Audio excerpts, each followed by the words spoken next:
Isang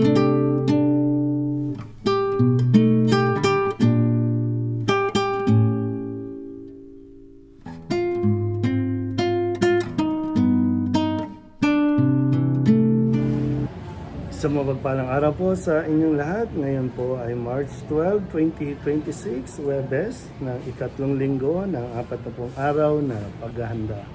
Ang ating po unang pagbasa at pagninilay sa araw na ito ay hinango mula sa aklat ni Propeta Jeremias, chapter 7, verses 23 to 28. Sinasabi ng Panginoon, inutusan ko ang mga tao na sumunod sa akin upang sila'y maging aking bayan at ako naman ang Diyos nila.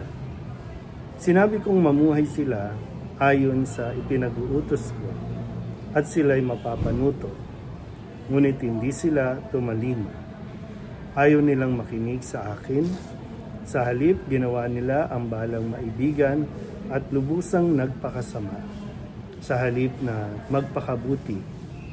Mula nang lumabas sa Ehipto ang inyong mga ninuno hanggang sa araw na ito, patuloy akong nagsugo ng aking mga alipin ang mga propeta. Subalit hindi ninyo sila pinakinggan ni pinahalagahan.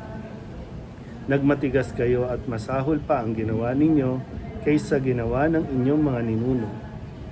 Jeremias, sasabihin mo ang lahat ng ito sa kanila, subalit hindi sila makikinig sa iyo.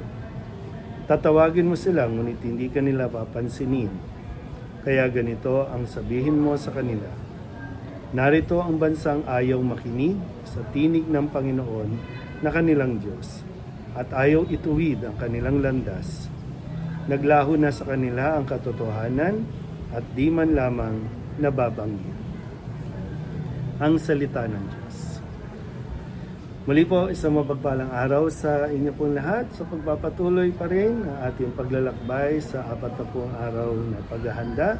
Muli ito ay nakasentro sa ating pong pagbabalik loob sa Panginoon, pagsisisi sa ating mga kasalanan. At sa ating unang pagbasa, pinahayag sa aklat ni Propeta Jeremias kung gaano naging matigas ang ulo ng Israel, ng mga taong tinulungan ng Diyos.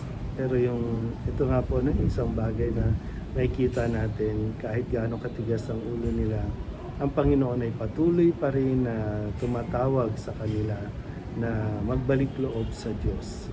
Ang mga kaguluhan nangyayari sa kanila, ang mga pananakop ng ibang bansa at sila'y nalulupig o natatalo, yan ay bunga ng kanilang kataksilan o hindi pagiging tapat sa Panginoon. Yun pa rin, talaga napakabuti ng Panginoon sa kanila para patuloy pa rin silang iligtas o tulungan sa pamamagitan ng walang sawang pagpapadala ng mga alipin o ng mga propeta.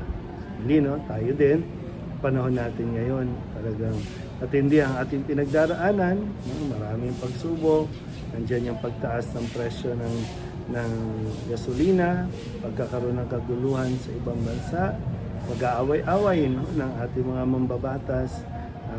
Yan ay dahil pa rin sa katigasan ng ating mga ulo. Kaya magkaroon nawa tayo ng panahon na mapagnilayan natin kung ano itong ating mga ginagawang pagsuway sa ating Panginoon na nagdudulot sa atin ng kaguluhan. Iba yung problema. Pero ganun pa man, huwag natin kalimutan na sa kabila ng katigasan ng ulo natin, ang Diyos nananatiling tapat sa Kanyang pangako sa bawat isa sa atin na tayo pa rin ay Kanyang iibigin.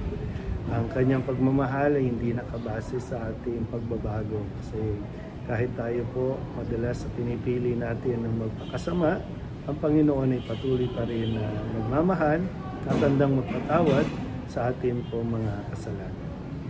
Muli po, isang mapagpalang araw sa inyo po lahat.